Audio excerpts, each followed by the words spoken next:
Hi എല്ലാവർക്കും സുഖമല്ലേ? ഇന്ന് നമ്മുടെ ജർമ്മനിയിൽ ഏകദേശം രണ്ടാമത്തെയാണോ മൂന്നാമത്തെയാണോ കറക്റ്റ് ഓർമ്മയില്ല. കാരണം ദിവസങ്ങൾ കടന്നുപോയി. പക്ഷേ ഞാൻ പുറത്തേക്ക് ഇറങ്ങുന്ന ദിവസത്തിൽ ഇത് മൂന്നാം ദിവസമാണെന്ന് തോന്നുന്നു. ഇവിടെ ഒടുക്കത്തെ മഴയുണ്ടോ. അതിവിടെ നല്ല മഴയാണ്, എല്ലാ ദിവസവും മഴ. ഇപ്പോഴും മഴക്കാറുണ്ട്, ഇന്നും മഴ കിട്ടാൻ നല്ല സാധ്യതയുണ്ട്. അപ്പോൾ ഇവിടെ നിന്ന് കുറച്ച് പോയി കഴിഞ്ഞ് കഴിഞ്ഞാൽ ഒരു കാസലുണ്ട്, അപ്പോൾ അവിടെ പോയി കാണാൻ വെച്ചു. എൻ്റെ എല്ലാ പിള്ളേർ ഫുട്ബോൾ കളിക്കുന്നുണ്ട് കേട്ടോ. അതൊരു ഫുട്ബോൾ സ്റ്റേഡിയമാണ്. നമുക്കറിയാലോ ജർമ്മനി എന്ന് പറഞ്ഞു കഴിഞ്ഞാൽ ഫുട്ബോളിൻ്റെ കാര്യത്തിലൊക്കെ അത്യാവശ്യം ആക്റ്റീവായിട്ടുള്ള കൺട്രിയാണ്. അതായത് നല്ലപോലെ ട്രെയിനിങ് കാര്യങ്ങളുള്ള ഇവിടെ ഒരു ഫുട്ബോൾ സ്റ്റേഡിയം ഉണ്ട്. അത് കാണുമ്പോൾ എനിക്ക് നല്ല പ്ലാൻ ഉണ്ട്. ഡോട്ട്മണ്ടിൻ്റെ അവിടെ പോയി കഴിഞ്ഞാൽ നമുക്ക് വേൾഡ് കപ്പ് വരെ കാണാം. അതെന്തായാലും പോയി കാണണം എന്ന് എനിക്ക് നല്ല ആഗ്രഹമുണ്ട്. മിക്കതും അങ്ങോട്ട് പോകും നമ്മൾ. അതിൻ്റെ വീഡിയോ ഞാൻ എടുക്കാം കേട്ടോ. നമുക്കിവിടെ വന്ന് മാക്സിമം സ്ഥലങ്ങൾ കാണാൻ പറ്റുന്ന അത്രയും പോയി എക്സ്പ്ലോർ ചെയ്യാന്നുള്ളതാണ് എൻ്റെ മൈൻഡ്. ഇവിടെ നിന്ന് ഏകദേശം എനിക്ക് തോന്നുന്നു 1 മണിക്കൂർ തോന്നുന്നു, 1 മണിക്കൂർ 1.5 മണിക്കൂർ അങ്ങോട്ട് ട്രാവൽ ഉണ്ട്. ഇനിയിപ്പോൾ എന്തായാലും ഇപ്പോൾ ബസ് മഴ വരുന്നേക്കാൾ മുന്നേ നമുക്ക് ബസ് പിടിക്കണം. അത് കഴിഞ്ഞ് നമുക്ക് അവിടെ നിന്ന് ട്രെയിൻ പിടിച്ചിട്ട് വേണം നമുക്ക് അവിടേക്ക് പോകാനായിട്ട്. ഇതാണ് ഞാൻ നടന്നു പോകുന്ന വഴി. നമ്മുടെ നാട്ടിലെ പോലെയൊക്കെ തന്നെ ഇപ്പുറത്തെ കാടും കാര്യങ്ങളൊക്കെ ആയിട്ട്. അങ്ങനെ റെയിൽവേ സ്റ്റേഷനിലെത്തി. പക്ഷേ കുറച്ച് ലേറ്റായി, വിചാരിച്ചതിനേക്കാളും കുറച്ച് ലേറ്റായി. എന്തായാലും നമുക്ക് ട്രെയിൻ പിടിക്കാൻ വേണ്ടി ഓടാം. നമ്മുടെ ഭാഗ്യത്തിന് ട്രെയിൻ മിസ്സായില്ല. ഞാൻ ട്രെയിൻ മിസ്സാവുമെന്ന് പേടിച്ചു. ട്രെയിൻ മിസ്സായില്ല. ട്രെയിൻ കറക്റ്റ് സമയത്ത് തന്നെ കിട്ടിയത്. ട്രെയിൻ എടുത്തു തുടങ്ങി, ട്രെയിൻ പോയിക്കൊണ്ടിരിക്കുക. സത്യം പറഞ്ഞാൽ യൂറോപ്പിലെ കാഴ്ചകളും കണ്ടിൽ ഇങ്ങനെ പോകാൻ ഭയങ്കര രസമാട്ടോ.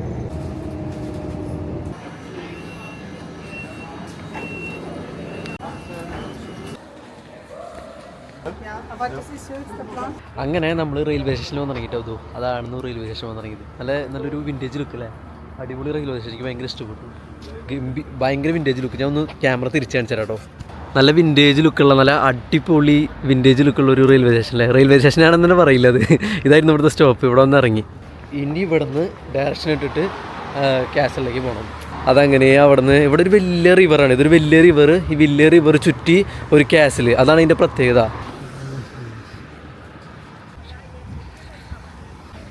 അങ്ങ് ദൂരെ ഇത് അവിടെ കാണുന്നതാണ് ആക്ച്വലി കാസൽ.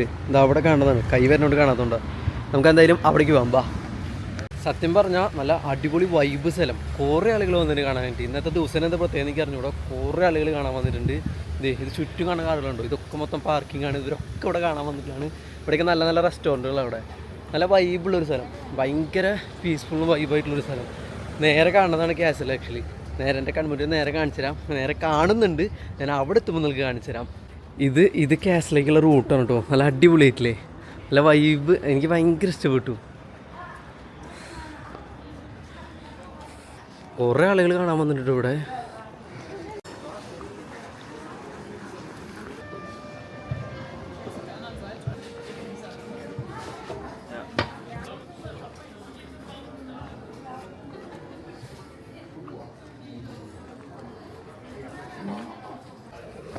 ഇവിടെ വലിയൊരു കയറ്റുണ്ട്. വലിയൊരു കയറ്റം എന്ന് പറഞ്ഞാൽ വലിയൊരു കയറ്റം കണ്ടോ. അവിടെ ഞാൻ കയറി വന്നതാ.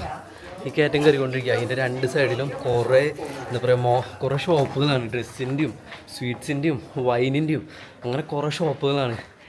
അയ്യോ, നടന്നു വയ്യാണ്ടേ. അവിടെ നിന്ന് കയറി വരുന്നതാ, അങ്ങനത്തെ വരുന്ന കയറി വരുന്നതാ. ഇനിയും കയറാൻ കിടക്കുന്നില്ല അവിടെ വരെ. ഇനിയും കയറാണ്ട് പോയി നമുക്ക് കയറാം. നമുക്ക് ഒരു വീടാണ് എന്താണെന്ന് കയറി. പക്ഷെ എന്ത് ഭംഗിയാണ് കാണാനായിട്ട്. അവരത് സെറ്റ് ചെയ്തിട്ടുള്ളത്, ഇവിടുത്തെ ആർക്കിടെക്ചർ. നമുക്ക് എൻ്റെ ബാക്ക്ഗ്രൗണ്ട് നോക്ക്, എന്ത് രസമാണ് നോക്ക്. ശരിക്കും ഫീൽ ചെയ്യുന്നില്ല, ഒരു എന്ത് ഭംഗിയായിട്ട് അവർ പണിത് വെച്ചിട്ടുള്ളത് അല്ലേ. നടന്ന് പോയാണ്ടേ. ഇനി അവിടെ വരെ നടന്ന് കയറണം. അമ്മേ, നടന്ന് കയറിയിട്ട് അവിടെ എത്തിയിട്ട് ഞാൻ വീഡിയോ എടുത്ത് കാണിച്ചു തരാം കേട്ടോ. അങ്ങനെ നടന്ന് ഞാൻ കൊട്ടാരത്തിൻ്റെ അവിടെ എത്തി. നല്ല അടിപൊളി വ്യൂ, നല്ല കിടിലം വ്യൂ. ചത്തു അതന്നെ എങ്ങനെ സംസാരിക്കുന്നത്. അമ്മേ, ഇവർക്ക് ഈ വയസ്സങ്ങാലത്ത് എങ്ങനെ ഈശ്വര കയറി വരണാവോ. ഞാൻ കാണിച്ചിട്ട് ഇവരൊക്കെ വരുന്നവരൊക്കെ ഏജ്. ഇവിടെയൊക്കെ യൂറോപ്യൻസിന് പൊതുവെ ആരോഗ്യം കൂടുതലെന്ന് പറഞ്ഞാൽ സത്യമാണ്. അയ്യോ, പണ്ട് ഞാൻ 3 മീശപ്പുലിമല മീശപ്പുലിമല ട്രക്കിങ്ങിന് പോയപ്പോൾ എൻ്റെ കൂടെ യൂറോപ്യൻസ് ഉണ്ടായിരുന്നു. അവന്മാർ അടിച്ച് കയറില്ലായിരുന്നു. അയ്യോ, നമുക്ക് ചത്തുപോയി. കുറച്ച് കയറിയുള്ളൂ. ചിലപ്പോൾ നമ്മൾ കുറേ കാലം ശരീരം ഇറങ്ങാത്തതുകൊണ്ടായിരിക്കും. എന്തെങ്കിലും ആവട്ടെ. ഇവിടെ നിന്നുള്ള വ്യൂ കാണിച്ചു തരാം ഞാൻ. കണ്ടോ, ഇവിടെ നിന്ന് മലയെടുക്ക്. ആ മൊത്തം മല. ഇനി കൊട്ടാരം ഞാൻ കാണിച്ചു തരാം. കൊട്ടാരം ഇവിടെ കാണുന്നു കാസിൽ. അടിപൊളി വ്യൂ ആയിട്ടില്ലേ. അതാണ് എൻ്റെ പ്രത്യേകത. ഈ കാസലിൻ്റെ പ്രത്യേകത വെച്ചാൽ ഇത് ചുറ്റും റിവർ കൊണ്ട് എന്തോ സേവ് ചെയ്തിട്ടുണ്ട്. ഞാൻ ഇതുവരെ നിങ്ങൾക്ക് കൊട്ടാരത്തിൻ്റെ പേര് പറഞ്ഞില്ലല്ലോ, അതെനിക്ക് പറയാൻ കിട്ടാത്തതുകൊണ്ടാണ്. കൊഹേം, റൈഷ്ബർഗ് കൊഹേം എന്നാണ് കൊട്ടാരത്തിൻ്റെ പേര്. ഇതൊക്കെ വരുന്നത് മുന്തിരിത്തോപ്പുകളാണ്. അതായത് ഇവിടെ വൈൻ മെയിനാണ്. ഇതാണ് കൊട്ടാരത്തിൻ്റെ എൻട്രൻസ് വരുന്നത്. അതായത് നടന്നു വന്നപ്പോൾ ആദ്യം കണ്ട സ്ഥലം തന്നെ ഞാൻ ഉദ്ദേശിച്ചത്. ഇനി ഇത് തന്നെയാണ് എൻട്രൻസ് എനിക്കറിയില്ല. അവിടെ പോയി നോക്കണം. ഇതാണ് വന്നത്. കണ്ടോ, അടിപൊളിയായിട്ടില്ലേ, നല്ല ഫീലുണ്ട്. ഇനി ഇവിടെ നിന്നുള്ള വ്യൂ കാണിച്ചില്ല കേട്ടോ, അങ്ങോട്ടുള്ള വ്യൂ. ഇതാണ് ഇതിൻ്റെ മേളിൽ നിന്ന് അങ്ങോട്ടുള്ള വ്യൂ. എന്താ അടിപൊളിയാണല്ലേ. കിടിലം വ്യൂ ആയിട്ടില്ലേ, അടിപൊളി വ്യൂ, ഗംഭീര വ്യൂ. അങ്ങനെ അവസാനം ടിക്കറ്റ് എടുത്തു. ഇതേ ഇവിടെ ഇവിടെ നിന്നാണ് ടിക്കറ്റ് എടുത്തത്, ഇതിൻ്റെ ഉള്ളിൽ നിന്നാണ് ടിക്കറ്റ് എടുത്തത്. ആദ്യം മനസ്സിലായില്ല, ഞാൻ വിചാരിച്ചത് ഒരു ചായക്കടയാണ്. എന്നിട്ട് ടിക്കറ്റ് എടുക്കുന്നത് ഇവിടെ നിന്ന് മനസ്സിലായില്ല. അവസാനം ടിക്കറ്റ് എടുത്തത് സ്റ്റുഡൻ്റ് ആയതുകൊണ്ട് നമുക്ക് 9 യൂറോന് കിട്ടി. സ്റ്റുഡൻ്റ് ആയതുകൊണ്ട് നമുക്ക് 9 യൂറോ വന്നുള്ളൂ. ഇത് നമ്മളോട് വെയിറ്റ് ചെയ്യണം. എല്ലാ 20 മിനിറ്റ് കൂടുമ്പോഴും ഇവിടെ നമുക്ക് ഗൈഡ് വരും. ഗൈഡ് വന്നിട്ട് നമ്മളൊരു 35 പേരെ ഒരു കുറേ ആൾക്കാർ വെയിറ്റ് ചെയ്യുന്നുണ്ട്. ഒരു 35 പേരെ ഒരുമിച്ച് ആ ഗൈഡ് കൊണ്ടുപോയി ഇത് മൊത്തം കാണിച്ചു തരും. അതാണ് അവർ പറഞ്ഞത്. അപ്പോൾ നമുക്കിനി കുറച്ച് നേരം വെയിറ്റ് ചെയ്യണം.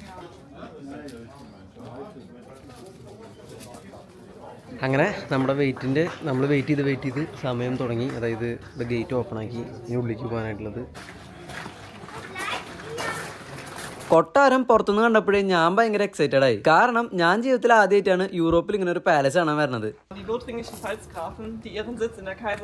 ഞങ്ങളുടെ കൂടെയുള്ള ഗൈഡ് സംസാരിച്ച മൊത്തം ജർമ്മനിലായിരുന്നു. ജർമ്മൻ അറിയാത്തവർക്ക് വേണ്ടി ഒരു ഇംഗ്ലീഷ് വിവർത്തനം അവരവിടെ തന്നിരുന്നു. അങ്ങനെ എല്ലാം ശരിയാക്കി കൊട്ടാരത്തിനുള്ളിൽ കയറാൻ നിൽക്കുമ്പോഴാണ് ഗൈഡ് ആ സത്യം പറഞ്ഞത്. നമുക്ക് അവിടെ വീഡിയോ എടുക്കാൻ പറ്റില്ല, ഫോട്ടോ മാത്രമേ എടുക്കാൻ പറ്റൂന്ന്. നമ്മളായിട്ട് ഇനി അവിടുത്തെ നിയമങ്ങൾ തെറ്റിക്കേണ്ടെന്ന് ഞാനും വിചാരിച്ചു. ദേ ഈ കാണുന്നതൊക്കെയാണ് ഞാൻ ആ കൊട്ടാരത്തിനുള്ളിൽ കണ്ട കാഴ്ചകൾ. ഈ കൊട്ടാരം വർഷം 1000 ഉണ്ടാക്കിയതാണ്. ആ കാലഘട്ടത്തിൽ ഈ കൊട്ടാരത്തിനുള്ളിൽ ചെയ്തു വെച്ചിട്ടുള്ള കാര്യങ്ങളാണ് നമ്മളിപ്പോ കണ്ടുകൊണ്ടിരിക്കുന്നത്. സത്യത്തില് ഇതെല്ലാം നേരിട്ട് കാണാൻ ഭയങ്കര മനോഹരമായിരുന്നു. ഗൈഡ് ഞങ്ങളെ കൊട്ടാരത്തിന്റെ എല്ലാ ഭാഗങ്ങളും കാണിച്ചു. എനിക്ക് അവിടെ ഏറ്റവും ഇഷ്ടപ്പെട്ടത് ഈ മുറിയായിരുന്നു. ഈ മുറിയുടെ പേര് അവരിട്ടത് ഹണ്ടിങ് റൂം എന്നാണ്. അതായത് വേട്ടയാടി സാധനങ്ങളൊക്കെ കൊണ്ടുവരുന്ന മുറി. പക്ഷെ ഇവിടെ നിങ്ങൾ ഈ കാണുന്നൊന്നും ഒറിജിനൽ അല്ല.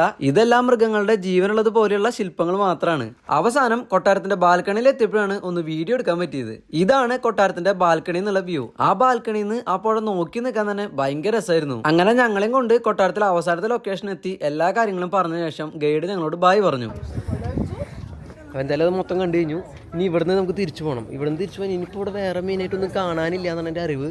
സത്യത്തിൽ ഞാനിത് കാണാൻ വരുന്ന ഒട്ടും പ്രതീക്ഷിച്ചിട്ടുണ്ടായിരുന്നില്ല. പെട്ടെന്ന് കിട്ടിയൊരു ഐഡിയ ആണ് ഇത് കാണാൻ വന്നത്. ശരിക്കും മുതലായി തോന്നുന്നു. നല്ല രസമുണ്ടായിരുന്നു, നല്ല ഫീൽ ഉണ്ടായിരുന്നു. വേണമെങ്കിൽ നമുക്കിവിടെ ഭക്ഷണം കഴിക്കാനുള്ള ഏരിയ ഉണ്ട്, കാര്യങ്ങളുണ്ട്. പക്ഷേ ഇതൊന്നും കഴിക്കാമെന്നില്ല. പോകണം എന്തായാലും ഇവിടുന്ന് ഇറങ്ങാനുള്ള പരിപാടി നോക്കാം. എന്തായാലും സംഭവങ്ങൾ മൊത്തം കണ്ടു കഴിഞ്ഞു, കംപ്ലീറ്റ് ഏരിയ കണ്ടു കഴിഞ്ഞു. ഫോട്ടോസ് കണ്ടാൽ നിങ്ങൾക്ക് ഇഷ്ടപ്പെട്ടു എന്ന് വിചാരിക്കണം. എന്തായാലും നമുക്ക് ഇവിടെ നിന്ന് ഇറങ്ങാം. സത്യത്തിൽ കൊട്ടാരത്തിൽ നിന്ന് എല്ലാം കഴിഞ്ഞ് പുറത്തിറങ്ങി ഇവിടെ എത്തിയപ്പോഴാണ് ഇത് ഇവിടെ ബോട്ടിംഗ് ഉണ്ടെന്ന് എനിക്ക് മനസ്സിലായത്. വേഗം തിരിച്ചു പോകാനുള്ളതുകൊണ്ട് ബോട്ടിംഗ് ചെയ്യാനുള്ള സമയം നമുക്ക് കിട്ടിയില്ല. ഇവിടെ എനിക്ക് ഏറ്റവും ഇഷ്ടപ്പെട്ട കാര്യങ്ങളൊന്ന് ഇവിടുത്തെ ആർക്കിടെക്ചർ തന്നെയായിരുന്നു. ഞാൻ പോയ സ്ഥലം കണ്ടു നിൽക്കാൻ തന്നെ ഭയങ്കര രസമായിരുന്നു. അങ്ങനെ എല്ലാ പരിപാടിയും തീർത്ത് അവസാനം ഇവിടേക്ക് വന്നു, റെയിൽവേ സ്റ്റേഷൻ്റെ അവിടേക്ക് വന്നു. സത്യം പറഞ്ഞു കഴിഞ്ഞാൽ ഭയങ്കര സൈലൻസ് ഇവിടെ. ഇപ്പോൾ ചെറുതായിട്ട് വിശക്കുന്നുണ്ട്. എന്തെങ്കിലും കഴിക്കണം എന്ന് നല്ല ആഗ്രഹമുണ്ട്. വല്ലതും കഴിക്കാൻ പറ്റും നോക്കാം. പ്രത്യേകിച്ച് ഒന്നും കഴിക്കാൻ കിട്ടിയില്ല. ഇവിടെ വലിയ ഹോട്ടൽസ് ഒന്നുമില്ല. അവിടെ തന്നെ ആയിരുന്നു ഹോട്ടൽസ് ഉണ്ടായിരുന്നത്. പ്രത്യേകിച്ച് ഒന്നും കഴിക്കാൻ കിട്ടിയില്ല. ഞാൻ ആക്ച്വലി ഇപ്പോൾ നിൽക്കുന്നത് റെയിൽവേ സ്റ്റേഷനിലോ. ഭയങ്കര സൈലൻസ്. ഞാൻ മാത്രമേ സംസാരിക്കുള്ളൂ. അതുകൊണ്ട് ഞാൻ അധികം സംസാരിക്കാൻ നിൽക്കുന്നില്ല. ഇനിയിപ്പോൾ ട്രെയിൻ വരണവരെ വെയിറ്റ് ചെയ്യാം. ഇതെന്തായാലും വന്ന് കാണാനുള്ള സ്ഥലമുണ്ട്, എക്സ്പീരിയൻസ് ചെയ്യാനുള്ള സ്ഥലമുണ്ട്. ഇവിടുത്തെ ലൊക്കേഷൻ കാണാൻ ഭയങ്കര അടിപൊളിയാണ്. ആ കൊട്ടാരം കാണാൻ അടിപൊളിയാണ്. അതിൻ്റെ ഉള്ളിൽ പോയി കഴിഞ്ഞാൽ നമുക്ക് ശരിക്കും നമ്മൾ അങ്ങനത്തെ സംഭവങ്ങളൊന്നും ഇതുവരെ കണ്ടിട്ടില്ല ലൈഫിൽ. ഞാൻ ആദ്യമായിട്ട് അങ്ങനത്തെ സംഭവങ്ങൾക്ക് ലൈഫിൽ കാണുക. അതുകൊണ്ട് എന്നെ സംബന്ധിച്ച് നോക്കുകയാണെങ്കിൽ എനിക്ക് മുതലായിരുന്നു. കാരണം 9 യൂറോ എന്തോ വന്നുള്ളൂ ടിക്കറ്റിന്. ആ പൈസ ഓക്കെയാണ്. അതൊക്കെ ആണ്. കാരണം നമ്മളെപ്പോഴും ഒന്നും വരുന്നില്ല, എപ്പോഴും വരുന്ന സംഭവമൊന്നുമല്ല, വല്ലപ്പോഴൊക്കെ വരുന്ന സംഭവമല്ലേ. ഭയങ്കര എക്സൈറ്റഡ് അല്ല. കാരണം എന്താ പറയുക, അത്ര എനർജി തരുന്ന സംഭവങ്ങളൊന്നും ഉണ്ടായിരുന്നില്ല. നമുക്ക് വിഷ്വൽ ബ്യൂട്ടി ആയിരുന്നു. വന്ന് കണ്ട് ആസ്വദിക്കാനുള്ള സംഭവങ്ങളേ ഉണ്ടായിരുന്നുള്ളൂ. എന്തായാലും ഇന്നത്തെ ദിവസം ഇവിടെ തീരാണ്. ഇനി ട്രെയിൻ വരുന്നു, നേരെ റൂമിൽ പോകണു, ഭക്ഷണം കഴിക്കണു, വല്ല സിനിമയൊക്കെ കണ്ട് നമ്മുടെ ഇന്നത്തെ പരിപാടി വല്ല സിനിമയൊക്കെ കണ്ട് കിടന്നുറങ്ങണം. അതാണ് പരിപാടി. ഇനി നാളെ നമുക്ക് ഒരു വലിയ ഫുട്ബോൾ സ്റ്റേഡിയം കാണാൻ പോകണം എന്നുള്ള ആഗ്രഹമുണ്ട്. പ്ലാൻ ചെയ്ത് വെച്ചിട്ടുണ്ട്, നോക്കാം.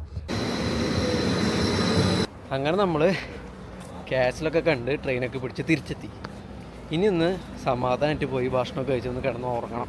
അപ്പോൾ ബാക്കിയുള്ള വിശേഷങ്ങൾ നമുക്ക് അടുത്ത വീഡിയോയിൽ. അതുവരെയും എല്ലാവർക്കും ബൈ.